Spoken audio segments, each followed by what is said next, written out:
Mr. Chairman, afternoon, Chair Yellen. Chair Yellen, there's been much said today regarding the different economies. I heard my good friend Mr. Meeks in his performance, and basically a diatribe of market-driven economies and lauding the highly regulatory policies of this last administration. But you know, in North Carolina, we kind of have a way of conveying this. It's like trying to dress up a pig and put perfume on it. It doesn't really look as good as it is. The outcomes really reflect something different. You had mentioned that there had been 16 million jobs created from this economy. And when you look at 8 years, that's 200,000 jobs a month. So comparing that, the time that I was living in Washington back in the 80s, when Ronald Reagan was president, he inherited an economy that was very weak. It was 20% interest rates, high inflation, high unemployment. And after 2 years, with an independent Fed, reduced regulatory burden, reduced tax threshold, the economy grew and began to grow exponentially. 300,000 and 400,000, 500,000 jobs a month, 1 month, 1 million jobs. And we were growing at one point at 6% growth. You know, we look now at an economy that hasn't even reached 3% economic growth, the only administration since World War II that hadn't been able to achieve that objective. I would say to you, Chair Yellen, given that, and really the number of American people who are just living at the margins, you know, just around the kitchen table, they're struggling. They came out in droves in this last election because they're upset. It hadn't worked. Do you feel that there's different policies that should have been made in hindsight, that you missed something? You know, in business, we have a way of assessing what we do right and what we do wrong. But have we missed the mark? Have we not? We clearly didn't achieve the objectives that were intended. Low-income minority people, frankly, that demographic group have moved the least up the economic ladder than any group in the country. And certainly that was a focus of the folks you're trying to help. So I would really like to get your analysis of what we missed. And, you know, is there something in our monetary policy we could have done different? But how about regulations and oversight?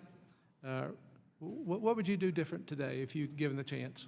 I think that the trends that you described that have left so many Americans feeling frustrated with the labor market and their economic circumstances and success date back to well before the financial crisis, probably back to the mid to late 80s. And we saw the character and composition of jobs changing in the United States. Well, in all due respect, Chair Yellen, if I could interrupt, we don't have a lot of time.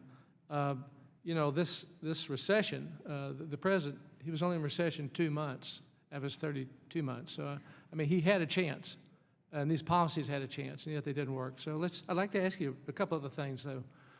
Relative to community banks, you made a statement that you are concerned about what has happened with community banks in this country. In North Carolina, we've lost 40% of our banks since 2010. That's a major impact on our economy, on access to capital and credit.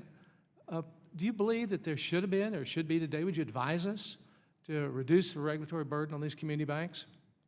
Yes, and I think we should be heavily focused on using every tool available to us to reduce regulatory burden on those banks. We ourselves and with other banking agencies have taken a number of important steps, and I think and we will continue. But you'd advise the Congress to be fully engaged in trying to I would be, this. yes. Yes, ma'am. Thank you very much. Chair Yellen, Secretary Liu argued that China needs to become more, in his words, more adept at communicating its policy path and its analysis of its own economy. That'll avoid confusion and instability in the global economy. Do you agree with Secretary Liu on his assessment of China? So I'm not privy to all the detail that he may have given. But in principle, the principle is that. there. I mean, the greater oversight, communicating policies. Do you think that's a healthy thing? I do think it's a healthy thing. Well, in like manner, would you say that if it's true for China, that it should be true also for our country, for our Fed, that maybe we could be more upfront, the public could understand our policies. We have the Forms Acts that lays out common sense steps to achieve this. And I'd just like to know your perspective on that. There are many Federal Reserve officers who concur, and Nobel Peace Prize winners that agree as well.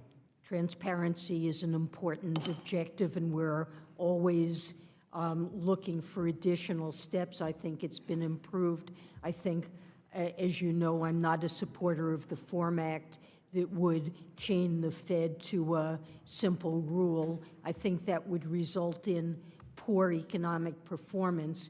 And while understandability and predictability are important goals, what matters most at the end of the day is economic performance. Time, and the gentleman has